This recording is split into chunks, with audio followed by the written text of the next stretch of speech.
There are various illustrations that is used in the Bible to describe the relationship between God and his people. Quite a number of them.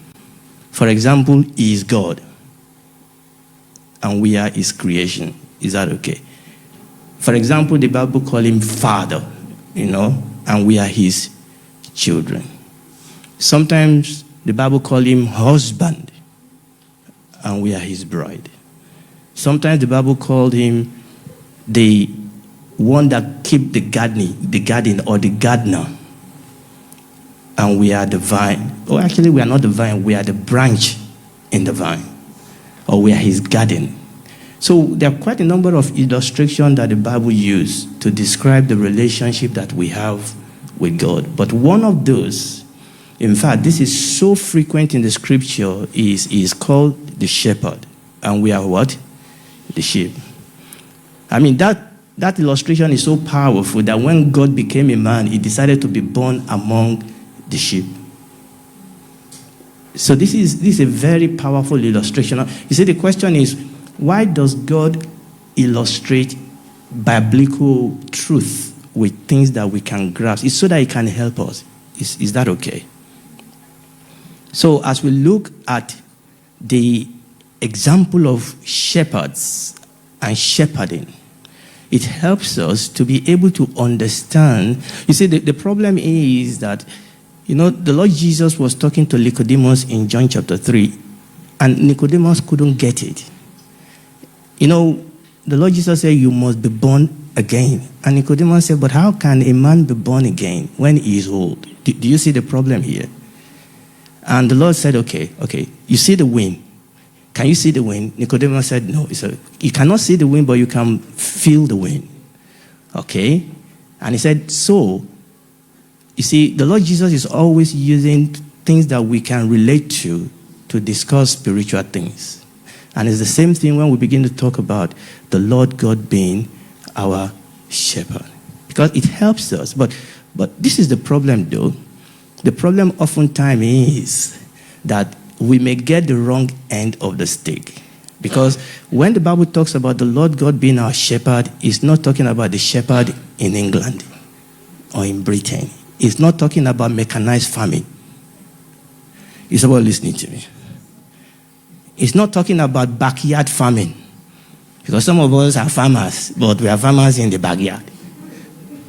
That is not the shepherd. It's not modern day civilized farming. It's not talking about social media farming.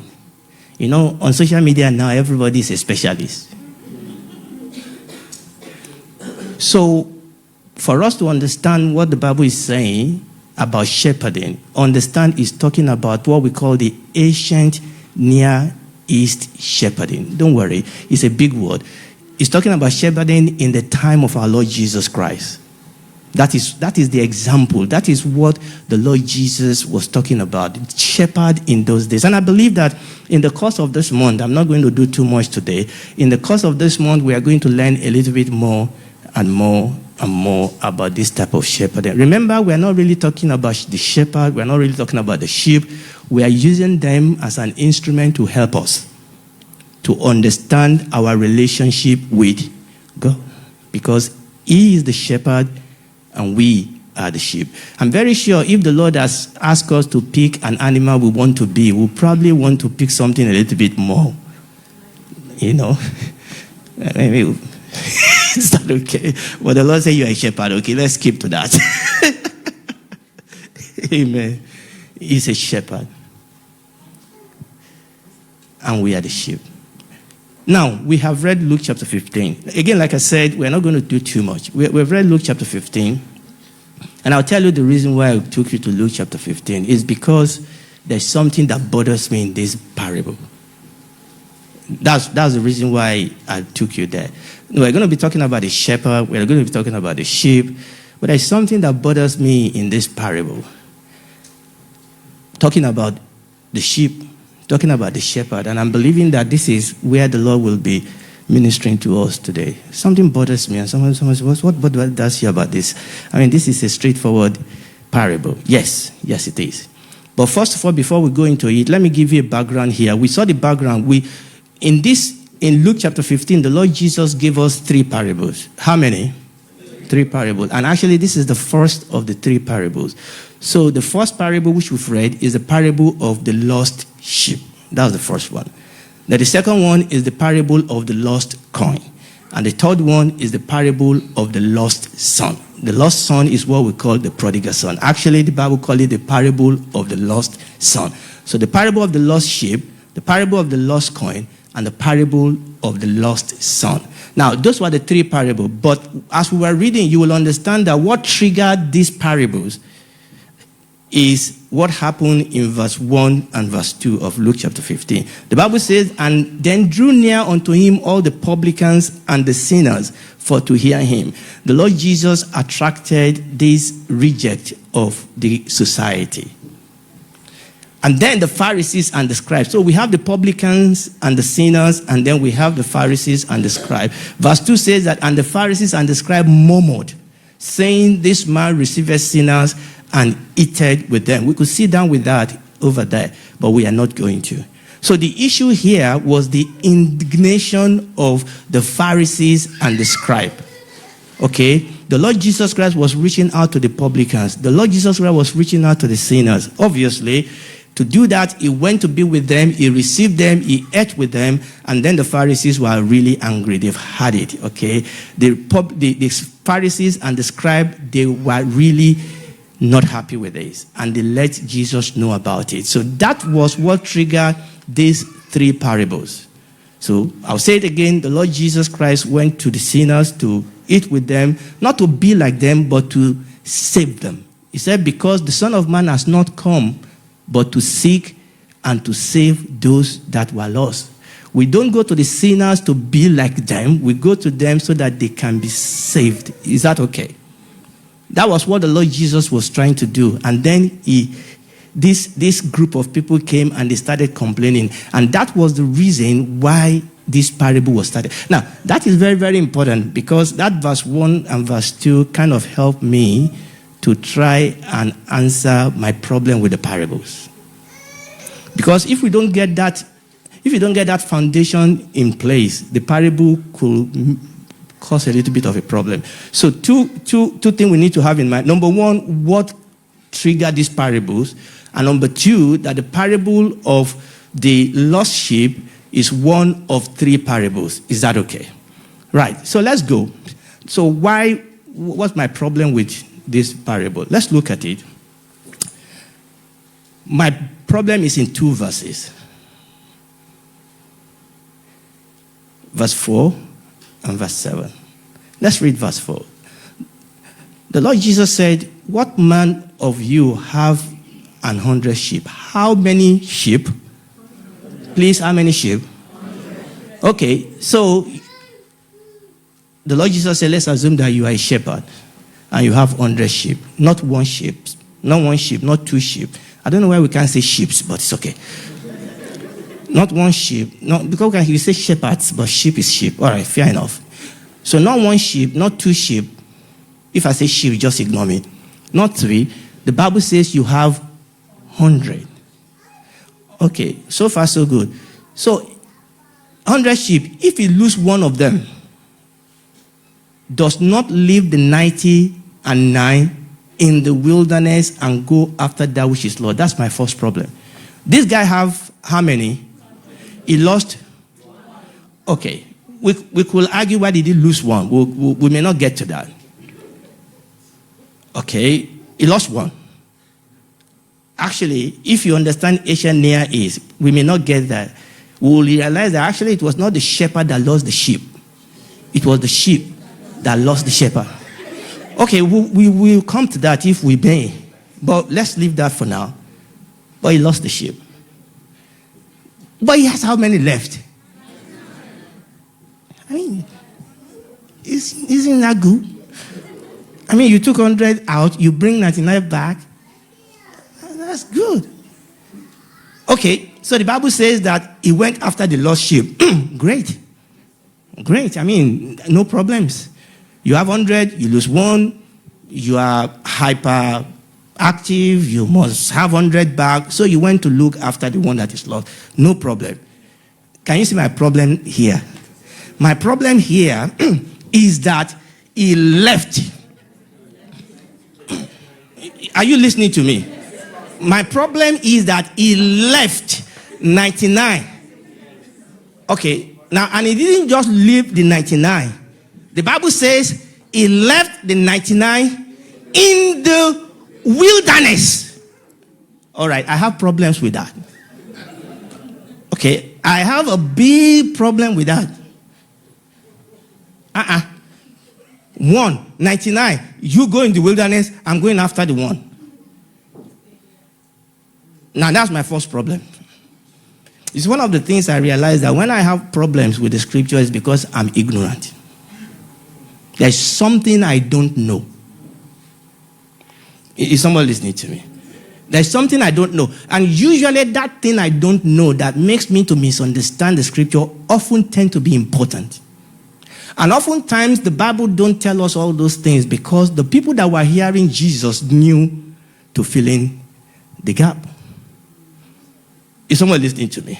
But because we are thousands of years away from the story, some of those things, we can't take this is why I'm not taking it for granted. There's no problem with this parable, by the way.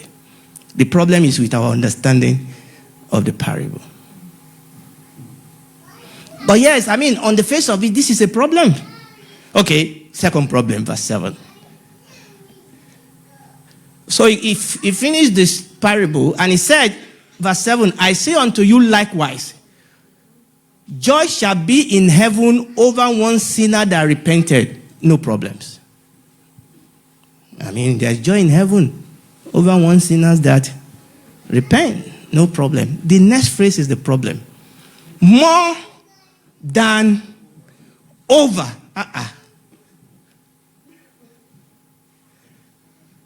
There's joy in heaven over one sinner that repent. That's fine. More than over 99 just person which need no repentance. Abba. Here I'm feeling like those guys, you have this thing. They are always giving the new deal to the new guys that join AA or that join the bank or that join the insurance or something. And sometimes you just feel like, and this is the reason why people hop about. You see, when you spend 1 year here, you leave that provider because you know when you join a new provider, you will have a good deal. Is someone listening to me? Because if there is joy in heaven over one sinner that repented, that's cool. But it is this more than. And not more than one, no. More than 99. Just person which need no repentance. I feel like maybe the 99 of us should also get lost. I mean, if one gets lost and heaven is rejoicing over the world, let the 100 of us just get lost. All right? And then heaven will just have 100,000 rejoicing. And that would be great. Okay, so we just say this is the church of the 100 lost sheep. No. That's not the issue. You see, again, remember what I said. When we have this type of issue with the scripture, it's because we are not understanding what is going on. Okay? So, there's some understanding. Number one, you have to understand. Number one, I say you have to understand the shepherding in the ancient Near East. In other words, shepherding in the time of Jesus. Also, you have to understand how Rabbi used parables.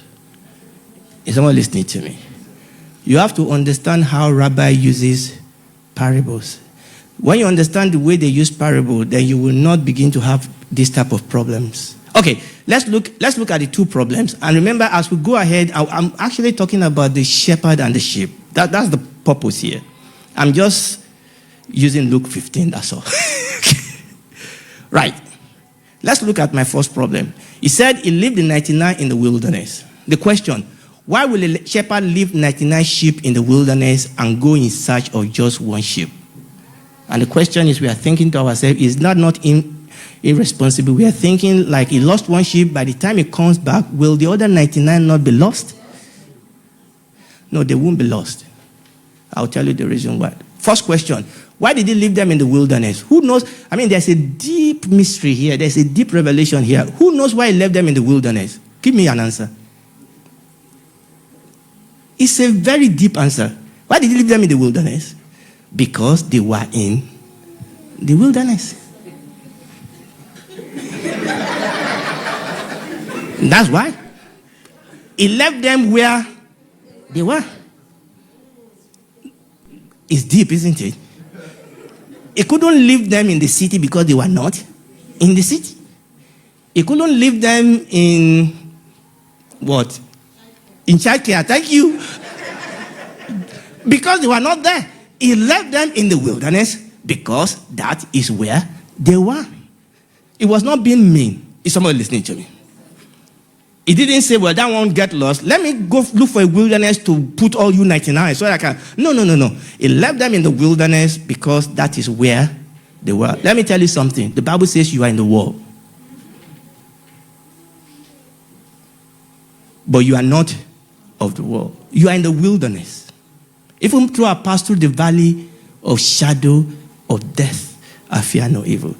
Let me tell you something. This is not home. This is wilderness. As long as there is no wilderness, oh, look at my house. I have Siri. Siri, open the door. It is wilderness. This is wilderness. The Bible says we are pilgrims and we are strangers in this world. And that is why when the Lord Jesus was praying, he said, I'm leaving them in the world. This is wilderness. And there are all sorts of issues in the wilderness. All sorts of challenges in the wilderness. But there are all sorts of opportunities in the wilderness. But understand that you are not alone in that wilderness. The shepherd is with you. The shepherd has not taken you out of the wilderness. At least not yet.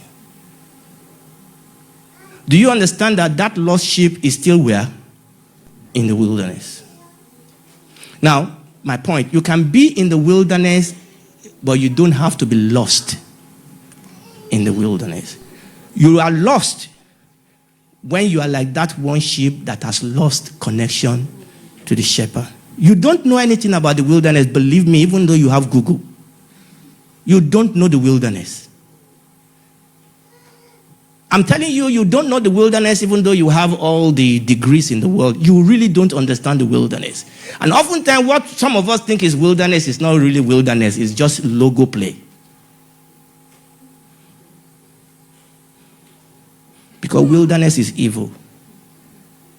Wilderness is challenging. Wilderness can be very intimidating, can be very overwhelming. But even though I pass through the valley of shadow of death, I fear no evil, for the Lord God is with me. That is what makes it worth your while in the wilderness, because the shepherd is with you. Actually, the reason why that one sheep is lost is not because of where he is, but it's because of who it is not with. Is someone listening to me? The reason why these 99 are not lost is because they were with the shepherd. God said, I will never leave you nor forsake you.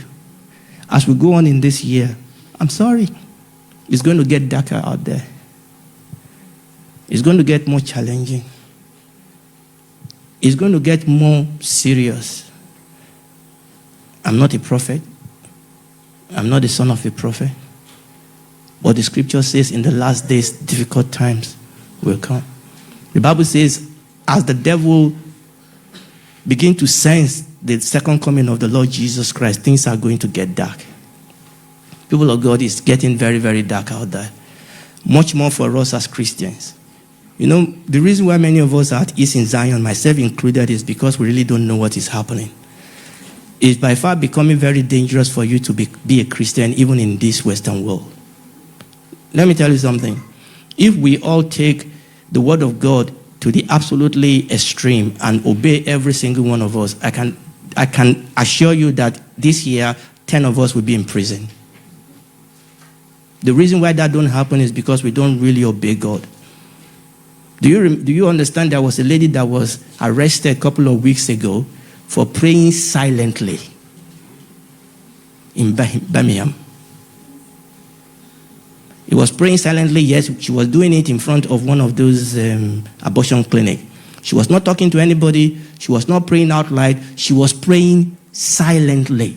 And it was reported like that that she was arrested because she was praying silently. And I can give you example upon example upon example. Do you know that a time is going to come when you are not allowed to tell your daughter she's a girl? That you as the parent, you will not have the right to tell your own children what gender they belong.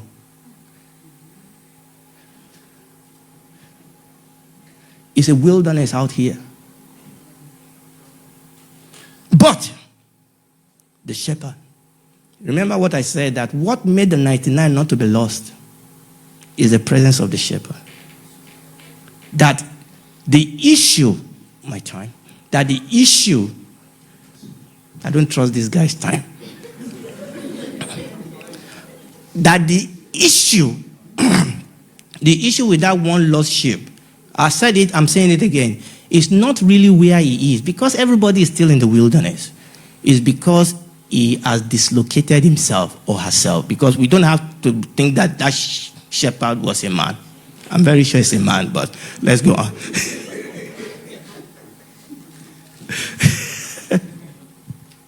Amen. It's because it's dislocated. But this is the problem though. If we say that the reason why the 99 sheep were not lost was because are they not lost now because the shepherd left them? Is someone listening to me? The shepherd left them and went to look for that one sheep. If you thought like that, it's because you don't understand shepherding in those days. No, he left them in the wilderness because they were in the wilderness, but he didn't leave them alone. He left them with another shepherd. Is someone listening to me? Now, the Bible didn't tell us that, but that's the way it works. I mean, it to be crazy, isn't it? I mean, to be irresponsible. How can he just leave the 99 and shoot off and go and look for one? I mean, who does that? I mean, what type of shepherd is that one? No, he didn't just leave the 99 and go off. No, that's not the way it works. The way it works is that in those days, as a shepherd, you travel far. I mean, for some part of the year. So for some part of the year, you don't have to do that. For some part of the year, you travel far from home. You have your own sheep. You go. What then happens is that you have to rest. When you meet other shepherds, hi, you test each other. How are you? How is the weather today? Have you checked the app? No, they didn't have any app in those days. They didn't have any social media. So you have to talk to people. You have to meet people, you have to talk to them. So they talk to each other and they meet. There are a lot we can talk about shepherding, but let's keep going. So when he was going to leave the 99, he left them in the care of another shepherd. That's the way it's done. The Lord Jesus said, you're unhappy because I'm going away, but I'm not going to leave you alone. I will come back to you. It's not left us alone. It's left us in the care of another shepherd. Who is that? The Holy Spirit. Is another comforter. Another comforter. It's because the first one is a comforter. This is another comforter. That word another means another of the same kind. Is someone listening to me? You know, in this wilderness, oftentimes we feel that we're alone. We are not alone. The Holy Spirit is with us. The Lord Jesus said, I will never leave you and I will never forsake you. The problem oftentimes is that you and I have not learned how to relate to the Holy Spirit. Who is he? Now, we're not talking about the Holy Spirit today, but I want you to understand that the Holy Spirit is as much a shepherd as Jesus is a shepherd. Is someone listening to me? The Holy Spirit is here to manifest to us the ministry of our Lord Jesus Christ. So as you and I read the scripture and see what the Lord Jesus does in the scripture, that is exactly what the Holy Spirit wants to do to us. But the problem here is that we cannot see him. But we don't have to see him. Remember what we said at the beginning, the conversation that Jesus had with Nicodemus. We don't see the wind, but we feel the wind. Is someone listening to me? We can see the movement of the wind. We can see the effect of the wind. It's the same thing with the Holy Spirit. So this year, in possessing our possession, one of the things that is going to be very important for us is for us to understand how to walk in the Spirit. How to walk with the Holy Spirit. One of the things, and this was quite interesting to me. As we are coming into this new year, I was asking God, I said, Lord, give me a word. What do you want? Give me something I can hold on to this year. And the Lord told me, you must decrease. I said, what? You mean I must become, he said, you must decrease. That's my word for the year. You must decrease, and I must increase. Amen. For us to possess our possession this year, the Bible talks about walk in the Spirit. The Bible talks about be filled with the Spirit. I must learn how to walk in the Spirit, be full of the Holy Spirit, respond to the Holy Spirit. So, let's come back to our story. So, he left them in the wilderness because they were in the wilderness. We understand that he left them in charge of another shepherd of the same kind. So, the sheep was never alone. Okay, so let's look at that verse 7. What about verse 7? Okay, and then we will begin to round up. And I'm believing God that as we go through this, you are receiving something from this. It's a wilderness. And the Holy Spirit is here. And this is one of the, excuse me, and this is one of the joy of we as a body of Christ actually spending the first couple of weeks in the year actually coming together to pray. To pray. The Bible says that we should build up ourselves upon our most holy faith, praying in the Holy Ghost. The Lord Jesus said, my house shall be called what? A house of prayers. Hallelujah. Okay, let's look at the verse 4. What about this business of more than over? You know, joy in heaven over one sinner that repent, fine. But what is more rejoicing more than over 99 just person which need no repentance? Remember what I said at the beginning, that for you not to misunderstand this, you must understand shepherding in those days, which help us now to understand verse 4. Now, we must understand the use of parables. Now, it is very, very important for you to understand that the Lord Jesus used parable a lot, but it was not really peculiar to the Lord Jesus Christ. Rabbi in those days used parables. Okay, it was a common thing. People will speak in parables. There are parables in the Old Testament. So this was not peculiar with the Lord Jesus Christ. Now, you need to understand that when Rabbi used parable, parables are used to explain one central point. Is someone listening to me? There's usually one truth that that the parable is trying to pass across. Not two, not three. Every parable usually have one central point that is trying to pass across. When you understand that a parable is a parable, actually you can call a parable being an extreme. Okay, for example, the last parable. All right, the last parable, for example, a man has two sons, and the youngest son came to the father and said, give me the part of your belonging that belongs to him. And the father gave him what do you mean? You come to me and say, give me, I will slap you. You don't come to the father and ask the father to give you. Is your part of the inheritance that belongs to you. The man is not dead yet. You see, that's not the parable. You need to understand that parable takes some things to the extreme because it's trying to do what? To tell you one thing. Actually, that story, that parable itself has a lot of social issue. So a son don't go to the father, not even in that type of setup. You don't go to your father and say, give me my own inheritance. I want to go away. You don't do that. Do you understand what I'm trying to say? A sower sowing the seed, and the seed fell on thorny ground. Sower don't sow on thorny ground. Is someone listening to me? But you see, a parable is not trying to be, every point is not trying to be on point. Like my dressing earlier this morning before I ran back. But it's okay. Let's you didn't hear that, okay? You didn't hear that. All right. It was not on point. Okay. Thank God for mirror. Thank God for mirror. Okay. All right. So understand that, because one of the problems is that you will see some people trying to wrestle with parables. No, parable, you don't build. What do you call it now? You don't build doctrines on parables. Parable is telling you something. What is this parable trying to say? Remember where this parable, it went to eat with sinners. So parable here want to tell us about the importance of sinners. So the focus here is on that one sheep. Is someone listening to me? The focus is on that one sheep, not on the 99. So whatever is said about this one sheep is not about the 99. It's not how will I put it? It's not a commentary on the 99. When the Bible says he loved that one sheep, that doesn't mean that he hates the 99. That doesn't mean that he doesn't love the 99.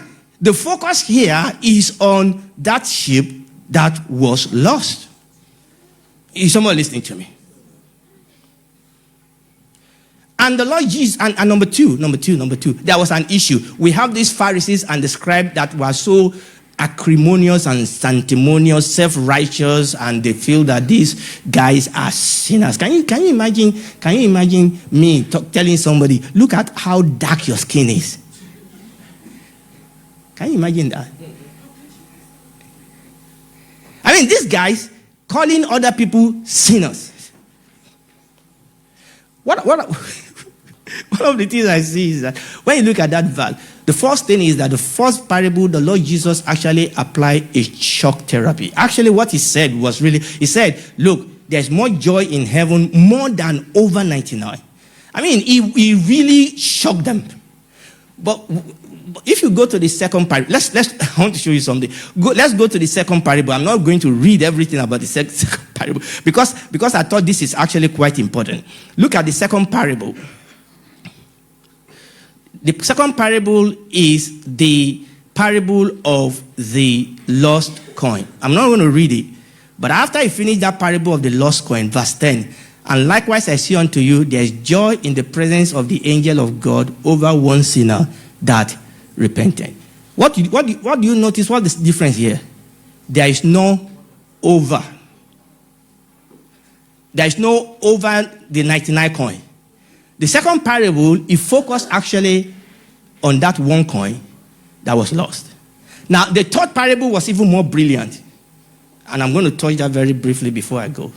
But what I want you to see is that, listen to me, when God is blessing somebody else, it's not because God has forgotten about you. It's because it is their timing. Is someone listening to me? Rejoice with them. And by the way, each one of these 99 sheep were once like that one sheep. None of them was good by themselves. There's joy in heaven over each one of us because each one of us got into the fold the same way. Is someone listening to me? Each one of us got in fact, which is what the third parable then shows us. In fact, the 99 will rejoice with the angels that rejoice over this one that was found. Let me round up. I would have loved to say a little bit more there, but let me round up. And when you then go to the last parable, there was now a conversation. You remember the last parable, the parable of the lost son. The son took his belonging, went off, blew it, came back. The father said, fall on him, embrace him, blah, blah, blah. The Bible says, put a ring on his hand, put a shoe on his feet, clothe him with a robe, no problem. But the Bible says he killed the fatted calf. He killed the fatted calf. So the senior brother came in, he was coming in, and he was hearing the sound. He called the servant. The servant said, your brother is back, no problem. Father has received him, no problem. Father has killed the fatted cow. Wow. That was the problem. You see, the problem the senior brother had was when he had that the fatted cow or the calf has been killed. You don't understand about the fat. The fatted cow the calf was fatted for a specific, glorious, important festival. And this boy that wasted everything came. Oh no, father could not have killed, not the father's cow. Actually, that was what ticked him off. But my point is that the father then came and the father said, what's the problem, boy? He said, look, this your boy, this your son. No, it's your brother too. No, that's not the point, Dad. This your son. No, okay, Dad. Why did you kill the father's cow? This guy wasted everything. It's what the father told him that was quite interesting. His father said, look. The guy was lost. He's found. He was dead. Do you understand what I'm saying here? The father was talking to the son. He was talking to the son as an adult. Is someone listening to me? We're talking about the shepherd. One of the things about shepherd and shepherding and their sheep in those days, that there's so much interaction between them that the sheep knows the shepherd's voice. You know, I told you that they meet each other, they kind of mix up. But when the shepherd is going to get out, okay, he doesn't go around the sheep pen and say, you follow me. And by the way, every shepherd gives name to the sheep. So one is called Kemi. Another one is called Femi. Another one is called Temi. Another one is called Lenny. And now everybody's confused.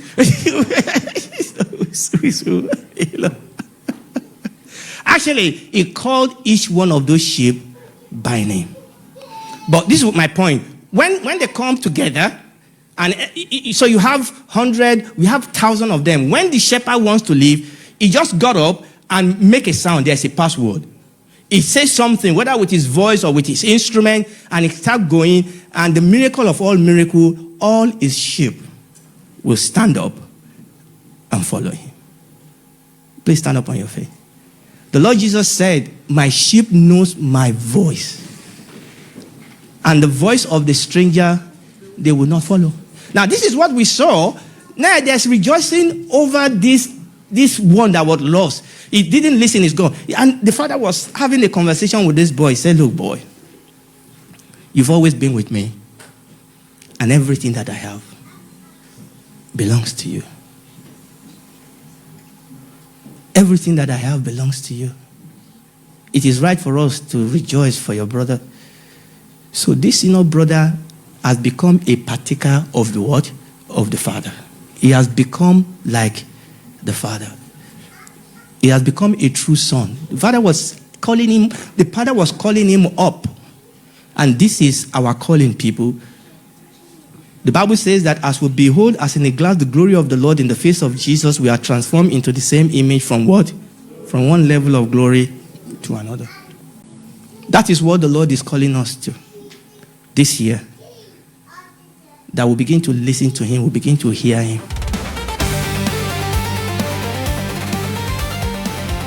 Psalm 23, from verse 1 to 6, 1 to go. The Lord is my shepherd, I shall not want. He maketh me to lie down in green pastures. He leadeth me beside the still waters. He restoreth my soul. He leadeth me in the paths of righteousness for his name's sake. Yea, though I walk through the valley of shadow of death, I fear no evil.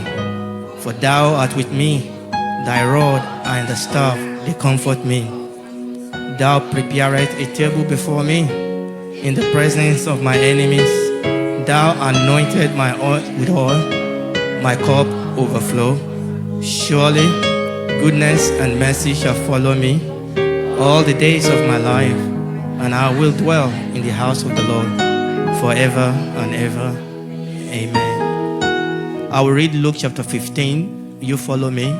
Luke chapter 15. I will read verses 1 to 7. Luke chapter 15, verses 1 to 7. Then drew near unto him all the publicans and the sinners for to hear him. And the Pharisees and the scribes murmured, saying, This man receiveth sinners and eateth with them. And he, Jesus, spake this parable unto them, saying, What man of you, having 100 sheep, if he lose one of them, does not leave the 99 in the wilderness and go after that which is lost, until he find it? And when he had found it, he laid it on his shoulders, rejoicing. And when he came home, he called together his friends and neighbors, saying unto them, Rejoice with me, for I have found my sheep which was lost. Verse 7. I say unto you that likewise, I say unto you that likewise joy shall be in heaven over one sinner that repented, more than over 90 and 9 just persons which need no repentance. The Lord bless the reading of his word to our heart in Jesus' name. The topic of our message this morning is the Good Shepherd. Please have your seat. We are going to spend most of our time this afternoon in Luke chapter 15, looking at those 7 verses that I just read. But before we do that, I want us to look at Psalm 23 that we all read together. So the psalmist said, the Lord is what? Is my shepherd. Now, you understand that he was not asking your opinion. Do you understand what I'm saying? He was not trying to guess. He was making a statement of fact. He was making a statement of fact, something that he knows. Okay? This is a statement of total confidence. The Lord is my shepherd. Okay, I am a girl. I am not. Because I don't even believe that. It's not a fact. I am Femi. That's a fact. That is something that I know. I am handsome. It's a fact. Okay, somebody say, yeah, well, that's not a fact. Okay, fair enough. Let's move on. Let's move on. He said, the Lord is my shepherd. That's a fact. Because you see, everything else that he then said hinges on that reality. Okay, couple of things we need to understand there. I want you to look at the word Lord. Now, if you have a good Bible, you will see that that word Lord is all capital. Capital L, capital O, capital R, capital D. If you've been to the Bible school, you will know, obviously. If you've been in this church, you will know this. Then when you see Lord, every letter capital, that is what? Yahweh. Someone listening to me. That is the intimate, covenant, relational name of God. So, this is very important. When David said, the Lord is my shepherd, is invoking a covenant relationship. It's just the same as my daughter saying, this is my dad. Is someone listening to me? She can prove that. There is a DNA to prove that I am her dad. Even if I disown her, which will not happen. Is someone listening? The fact is there that I am her dad. So when the psalmist is saying the Lord is my shepherd, he's not trying to make himself believe something that is not there. He's just telling you what can be proven. Yeah, I have a covenant with God. Is someone listening to me? The Lord, capital L, capital O, capital R, L-O-R-D, capital L, capital O, capital R. Don't laugh too much, or else you make me laugh. And then when all those letters are capital, it's talking about Yahweh.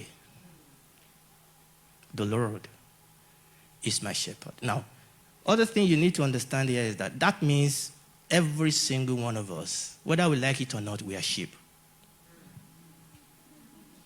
I know it's difficult for many of us to realize that we are sheep because many of us think we are lion. You are not.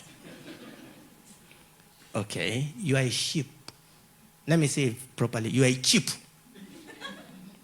Every single one of us is a sheep.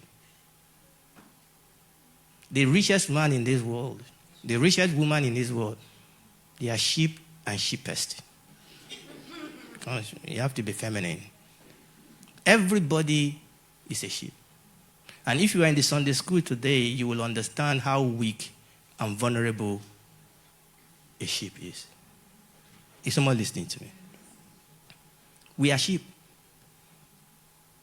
Every single one of us. Now, sometimes we bear titles, and sometimes because of the position we are, yes, we have position of authority and influence, but sometimes we forget that ultimately we are all sheep. The Bible says that our life is like a flower that is here today and tomorrow is gone. Ultimately, that is who we are. We are sheep. The question is not whether we are sheep. The question is always, do you have a shepherd? Is someone listening to me? Or let me put it this another way. The question is, who is your shepherd? Who is my shepherd? So I guess a question must have been thrown to David. I understand that David was a shepherd par excellence himself. Again, and we'll learn in the Sunday school today that here is not talking as a shepherd, it's actually talking as a sheep. I'll tell you something. Please listen very well. I think there was a situation that is demanding of David, who is your shepherd. You know, there are situations that demand of us, where is your God? Who is your shepherd? Who is going to help you now? I perceived that there was a situation in David's life that made him say, listen to me. The Lord is my shepherd. Because he said, even though I pass through the valley of shadow of death. And then he said, surely. So there must be something confronting me here. He didn't just wake up one day and wrote Psalm 23. There is a reason for it. One of the things I realized is that great song and great sermon usually come out of great pains. You understand what I'm saying? Yeah. Many of us want to give a testimony. You cannot have a testimony without a test. Is someone listening to me? Oftentimes we grow in maturity because of what we face and because of what we pass through.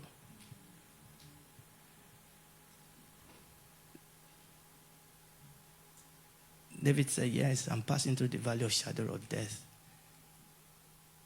The Lord is my shepherd. I have a shepherd. I think it is difficult for many of us to accept that we are sheep. Oftentimes, myself included, we act as if we are the shepherd. We did everything ourselves until we come to a point where we have nowhere else to go. And then suddenly we realize that, you know what, maybe I better talk to the shepherd. So the psalmist said, the Lord is my shepherd. Now, I could go down there, but I want to go to Luke chapter 15, because there, the Lord Jesus Christ is giving us a parable with respect to a sheep and his shepherd. But I want us to realize that. And when you read down this Psalm 23, it begins to tell you something about the relationship between the shepherd and the sheep. The Lord, Yahweh. That is the covenant name of God. If you are here this afternoon and you are born again, I want you to understand that there is a relationship. Just as real as you are in various relationships, husband and wife, because one day you got married. Father and child, because one day you gave birth to that child. And we can go on and on with respect to relationship. But one day, because you gave your life to Christ, you've come into a relationship with him, and he is your Yahweh. Yahweh means I am, essentially. You remember Moses asked God, when I get back to Egypt and ask them, who sent me? He said, tell them that I am send you. I am means that I am self-existence. I am means that I don't need anything outside myself. I am means that you can put anything else in front of that. I am your peace. I am your shepherd. I am your redeemer. In other words, that is the name that actually tells us about God's provision and God's availability for us. No wonder David put shepherd in front of it. He said, the Lord is my shepherd. I want us to know that the Lord is always the answer to the question that we are asking. Is the solution to the problem that we are facing. Is the direction in that midst of the confusion. And all we need to do is to turn to him and say, Lord, you are my shepherd. You are my God. I need your help. Now, don't misunderstand me. He doesn't always do what we want him to do because he is the shepherd. But we can trust in him. Now, one of the things you also need to understand when we talk about God being our shepherd is that we are not talking about contemporary nowadays shepherd, okay? You will not understand the shepherdhood of God. You will not understand God being our shepherd until you understand that we are talking about shepherd in the ancient Near East. Now, that's a big word. Don't worry about it. We are talking about shepherd in the days of the Bible. That is what we call ancient Near East. We have to say that because we kind of we appear smart when we say that. Ancient Near East. All right. Actually, we are saying we have to look at the shepherd in those days, not today's mechanical shepherd. In those days, a shepherd spent an awful time with the sheep. Somebody listening to me. A shepherd spent what? Awful time, a lifetime with the sheep. Oftentimes, in some season of the year, in some month of the year, for days and days and days, the shepherd is out with the sheep. I'm not talking about out and coming in. I'm not talking about that.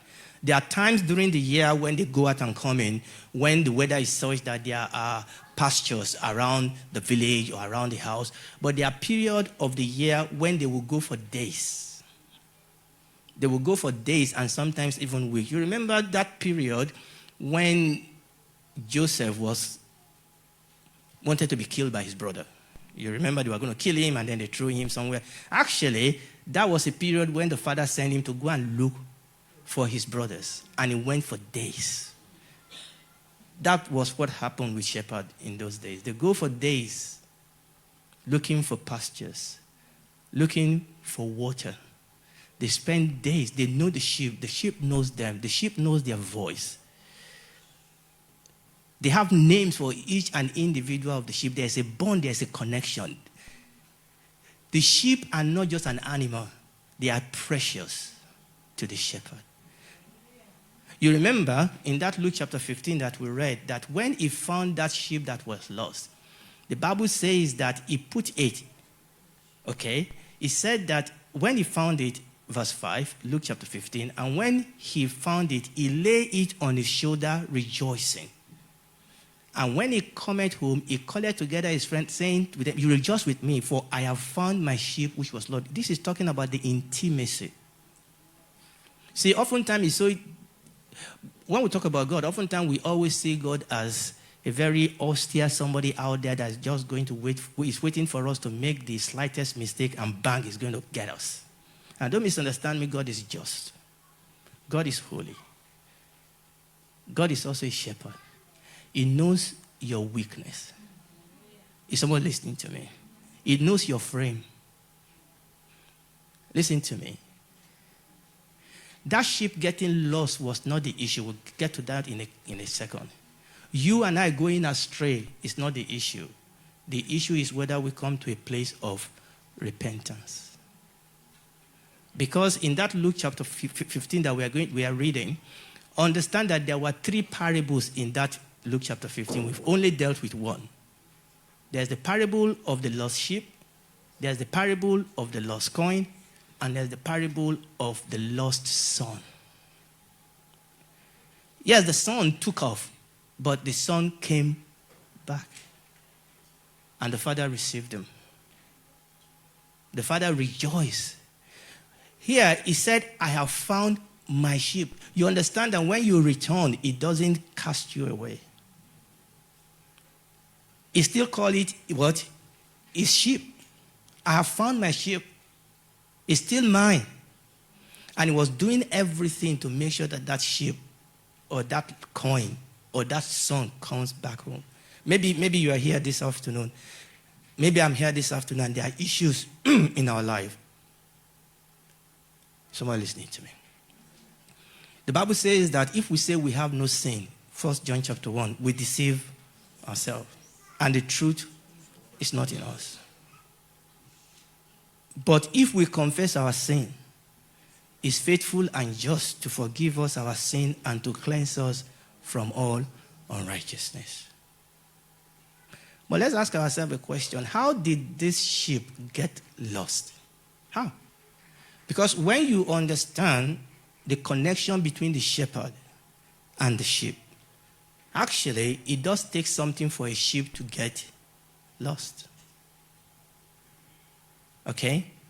So, what tends to happen is that the shepherd stands up and he takes the sheep with him, and the sheep follow him. Okay? And because of the connection that the shepherd has with this sheep, he's always looking at them all the time. He's looking after them.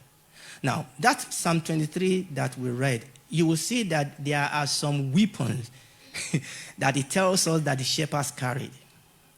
And these are the weapons that the shepherd actually uses to lead the sheep. We have the shepherd's staff, we have the shepherd's rod, and we have the shepherd's sling. You remember that it was the shepherd's sling that David used to what? I was saying that if the sling didn't kill Goliath, David would have used the shepherd's club.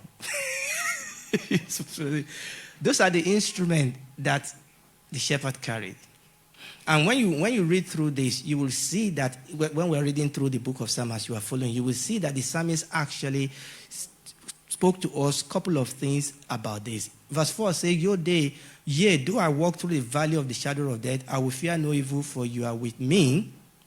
Your rod and your staff, they comfort me. Remember, we said we are sheep. But the other issue is that we are in the wilderness. He said, even though I pass through the valley of shadow of death. And we see that also in Luke chapter 15. We are in the wilderness. Actually, the wilderness, in some translations, it says desert. We are in a dry place. We are sheep, quite all right, defenseless in a lot of sense. In a lot of sense. You know, there's a saying in my language that is somebody that has not faced challenge that considers himself to be a man. You understand what I'm saying? There are some situations that strikes you, that faces you, that fear strikes you. And some suddenly you realize that you are not that cool. Someone listening to me.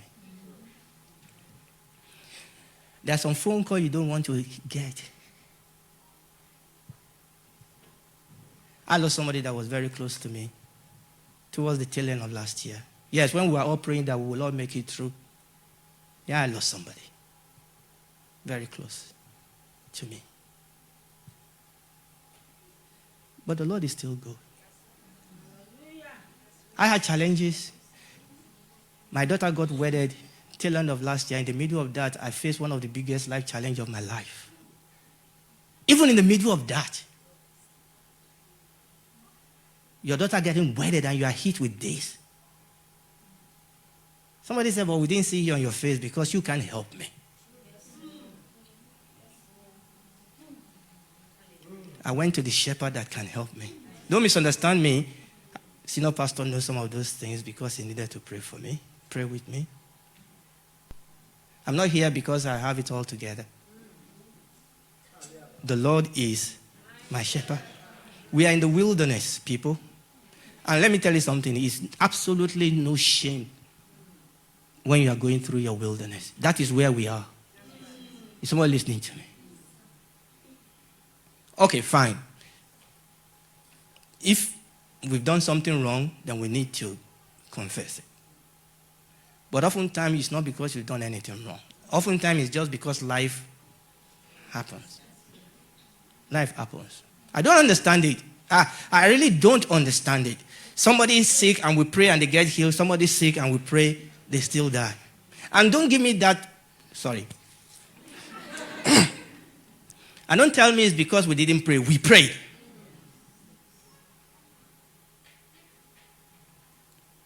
We prayed.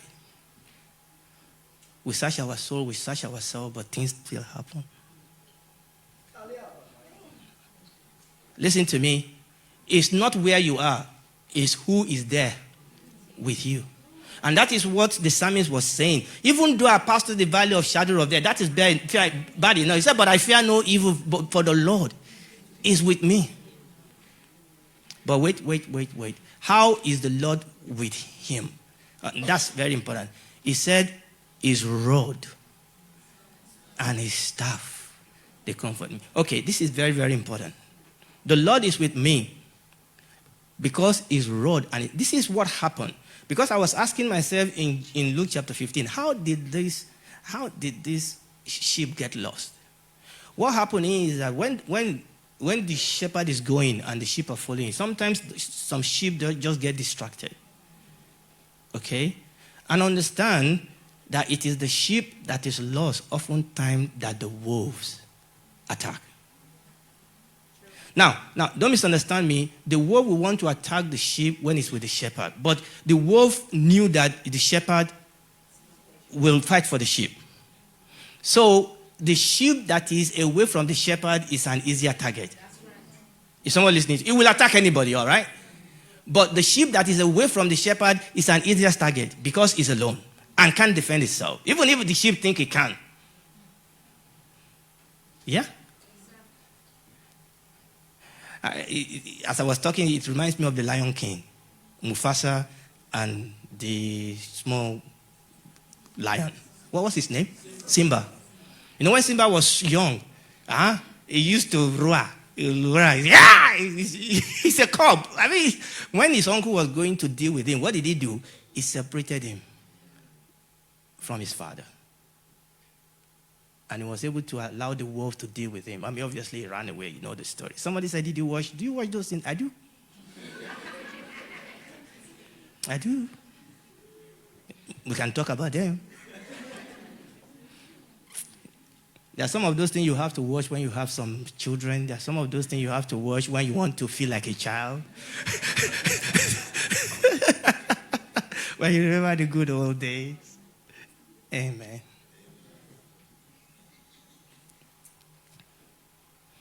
It is who is there with you. He said, his rod. So when the sheep is trying to stray away, you know what the shepherd do? He will use the shepherd's rod to gently hit the sheep. The shepherd's rod usually have a curved things at the edge. Sometimes you use that to just simply drag the sheep back. And oftentimes, the sheep will come back. Sometimes we go astray simply because we are not just attentive. Sometimes we go astray because we are just tired. Sometimes we go astray because we are just exhausted. It's not because we want to go astray. It's just a mistake. We were in the wrong place at the wrong time, and the devil knew that we were weak, and he pounced on us. Understand that the shepherd wants you to come back. Forgive you.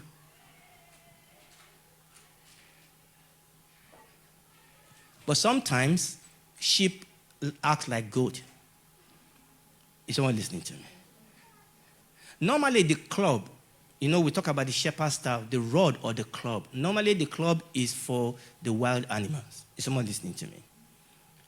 But sometimes some sheep will taste what? The rod. Normally what happens is that the Lord applies the shepherd's staff to you and apply the shepherd's rod to your enemy. So when you see the Lord carrying a rod, you know that whatever enemy that comes, they will taste the rod. But some sheep are so much, how will I put it now, out there, irresponsible, that the shepherd has to hit them with the rod.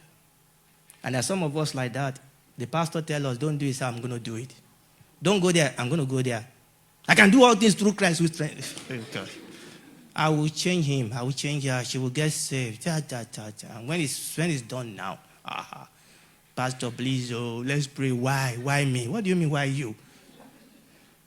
I didn't see this coming. We told you. But even despite that the Lord still wants you to come. Is someone listening to me?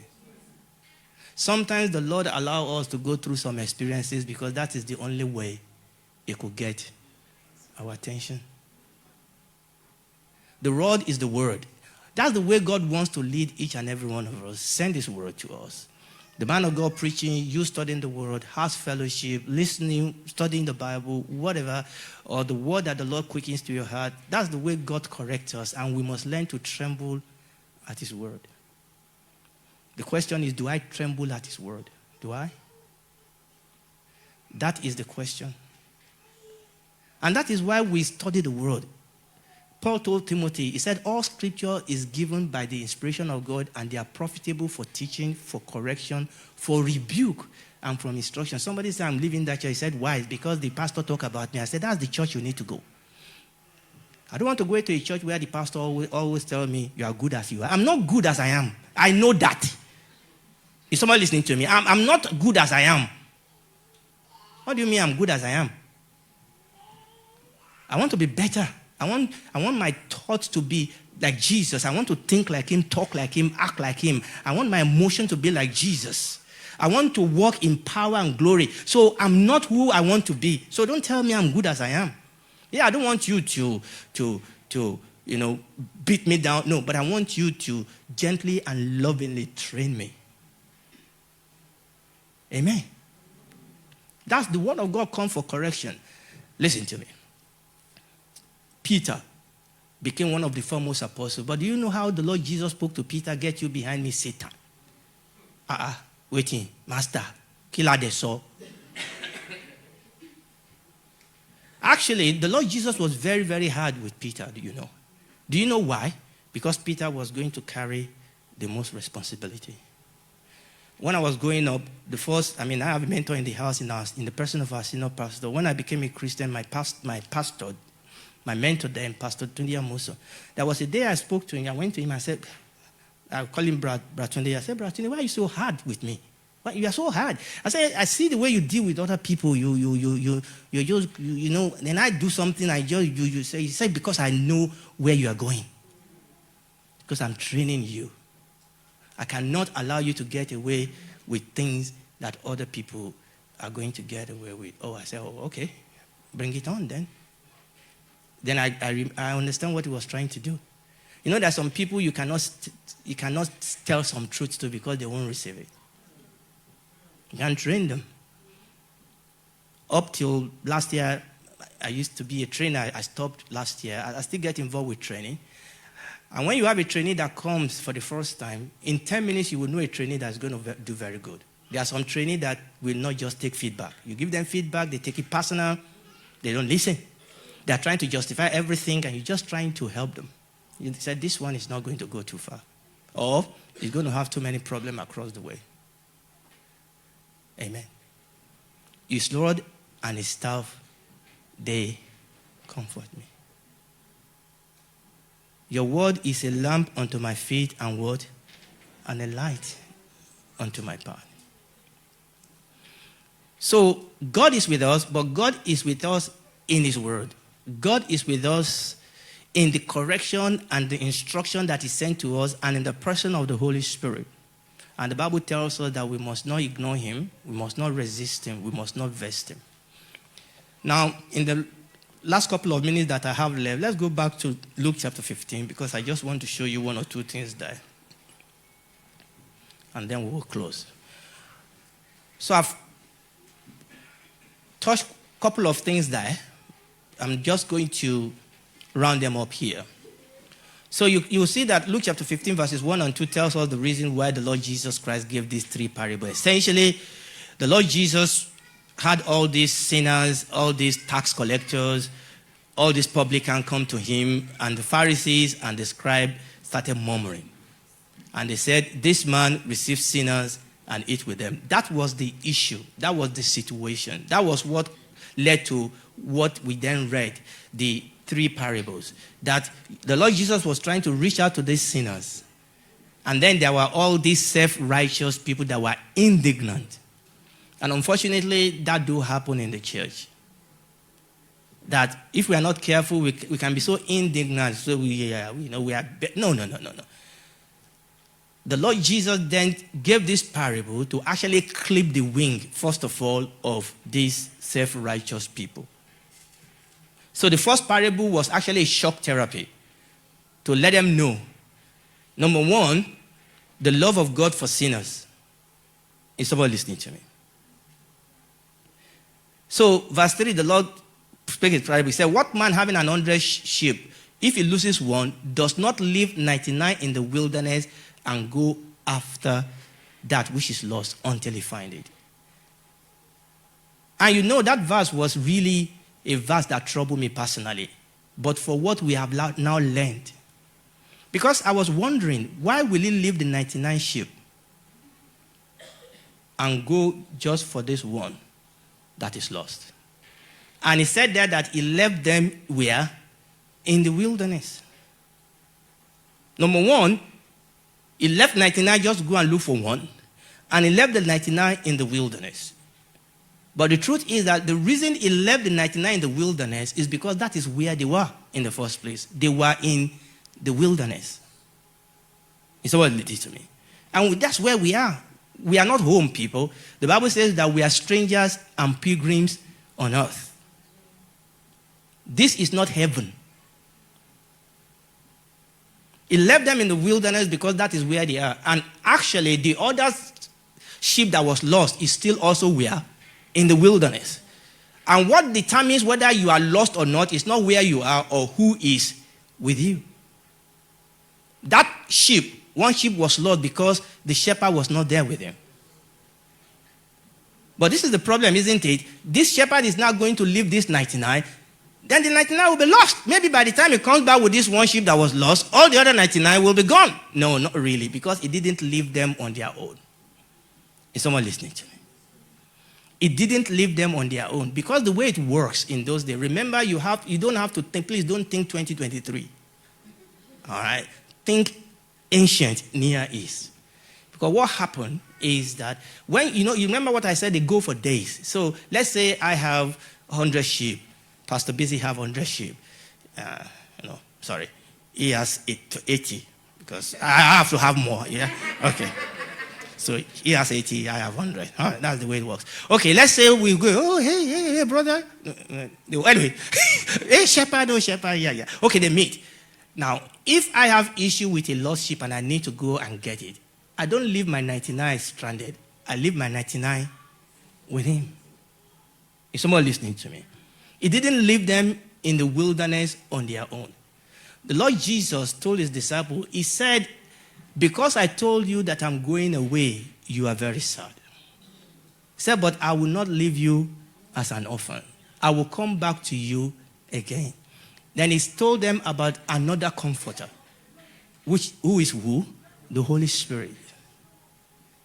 Even though they are still in the wilderness, even though their own shepherd seems to have gone to look for this one sheep that has decided to get lost, but the 99 were never left alone. They were never left in danger at any time because the Holy Spirit, the other shepherd, was there with them. Is someone listening to me? And it's the same thing with us today. I need us to understand that we are not alone. But we must learn how to walk with the Holy Spirit. We must learn how to be filled with the Holy Spirit. We must learn. And that is, I believe, one of the things that the Lord is laying on my heart this year, that I must learn how to be sensitive to the Holy Spirit. To be sincere with you. Maybe because of the type of thing I do, the type of thing I try to learn, it's a difficult thing. I think sometimes ignorance is bliss. Sometimes because people are ignorant, we kind of just do anything. There are some things that are happening that when we know. There are some things that pastors know that if some of us know them, we won't get up out of bed the next day. Which is why they don't share everything with us. It's because they are trying to protect us. There are some things I read, there are some things I know that actually is overwhelming. It is overwhelming. The type of environment our children are growing in is overwhelming. The environment in school, the environment on the social media, it is overwhelming. Feminism, masculinism, whatever. Even in the church, the doctrines and the things that are happening in the church. Sometimes I listen to someone, I say, what do you do with this? I thought, God, what's happening? Some of the things that we are having to face is overwhelming. In fact, the Lord Jesus said that in the last days, difficult times will come. And he was talking about the challenges that we are going to face. It is overwhelming. This wilderness can be overwhelming, but we are not alone. I can do all things through Christ that strengthens me. And that tells me something, people. That tells me something. This situation is not going to get better. But we can be better prepared to face the situation and the challenges ahead of us. It's not God taking away the situation. It's God, equipping us to overcome. Is someone listening to me? It's God equipping you and I to overcome. And that equipment will come by the work of the Holy Spirit in the heart, in the mind, and in the life of each and every one of us. And that is what we're doing here. So he had to go. But he left these people, he left them in the hand of the Holy Spirit. And he has left us in the hand of the Holy Spirit. And you know what he told us? He said, don't grieve him. Don't ignore him. Because the Holy Spirit is not going to force himself upon us. Amen. So the Bible says that he did that. And verse 7 says that when he came back, he said, likewise I say unto you, that likewise there will be joy in heaven over one sinner that repented more than over 99 just persons which need no repentance. In the first service, I went into what's that all about? What is this issue about rejoicing over one than over the 99? And I said that you need to understand what parable is all about. It's not talking about not rejoicing over the 99. It's because the focus is on this one sheep. Is someone listening to me? And the fact that God will focus his attention on you, it's not ignoring the 99. So go and listen to the first service, and you will see a lot of what I said over there. But there's something I want to round up with, is what then happened when he gave us the last parable, which was the parable of the lost son. Because I want to talk about this 99 sheep. All right. You remember when the lost son came back? The Bible says that the father was happy. He cleaned the boy up, put a new robe on him, put a ring in his hand, put new sandal on his feet, and he said, go and kill the fatted calf. Now, you don't kill the fatted calf anyhow. The calf has been fatted for a special occasion. Is someone listening to me? So many of you don't understand the reason why the big brother was really very disappointed when he came back. When the big brother came back and he was hearing all these dancing, he called his servant and said, what's going on? They said, your brother is back. Okay, great. The father clothed him. Oh, great. The father did it. Oh, great. And the father killed the fatted, what? The fatted calf? And the boy was really annoyed. You don't kill the fatted cow because the boy came back home. This guy has just wasted everything. For one thing, it tells us about the love of the father. But it is the conversation that went between the father and this senior boy that is important to me, because I believe that is where God is calling us to. So the father came, and the father started having this conversation with him. That's your God. Is someone listening to me? He wants to have a conversation with you. The father said, hey, Johnny, what's happening? He said, Dad, what's going on here? Your son came back and you did all, and you killed the father's cow. And Dad said, Johnny, look, it's your brother. He said, no, Dad, it's your son. He wasted everything. Dad said, hey, John, look at it this way. He said, okay, Dad, what's going on here? He said, look, it was dead, man. It was lost, man. It's back. Can you see that? You say, yes, Dad. When you say it that way, I see that. I say, look, listen. Your brother is back. We must rejoice. You understand that you are with me and everything that I have. Do you see what the dad is doing? The dad is bringing this second brother to what? To his level. And I believe that is what God is doing with many of us.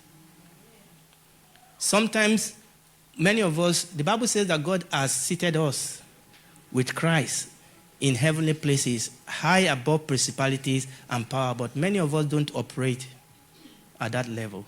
And I believe the Lord is saying, come up, let's stand up on our feet. I believe the Lord is asking us to step up. Don't think at that lower level as you used to think. Don't think at that lower, way of thinking. God is asking us to think as he thinks. God is asking us to walk with him. And that is not going to happen.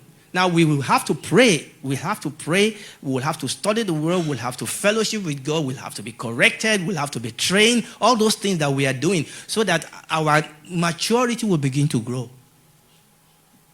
And I believe that is God is building his people so that he can commit things into our hands. The Bible says strong meat belongs to those who what? By reason of use have their senses exercised.